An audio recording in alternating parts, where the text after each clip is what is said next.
Τη γλώσσα μου έδωσαν ελληνική, το σπίτι φτωχικό στις αμμουδιές του Ομήρου. Μονάχη έγνοια η γλώσσα μου στις αμμουδιές του Ομήρου.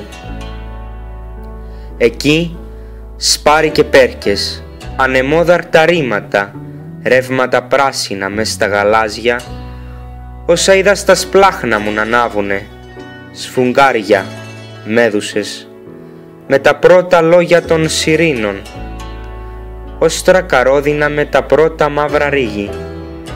Μονάχη έγνοια η γλώσσα μου με τα πρώτα μαύρα ρίγη.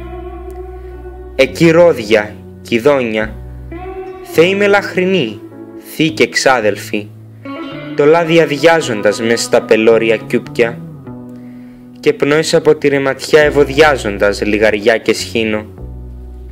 Σπάρτο και πιπερόρισα με τα πρώτα πιπίσματα των σπίνων, ψαλμοδίες γλυκές με τα πρώτα δόξαση. Μονάχη έγνοια η γλώσσα μου με τα πρώτα δόξαση. Εκεί δάφνες και βάγια, θυμιατό και λιβάνισμα, τις πάλες ευλογώντας και τα καριοφύλια, στο χώμα το στρωμένο με τα μπελομάντιλα, κνήσες, τσουγκρίσματα και Χριστός Ανέστη, με τα πρώτα σμπάρα των Ελλήνων. Αγάπες μυστικές με τα πρώτα λόγια του ύμνου.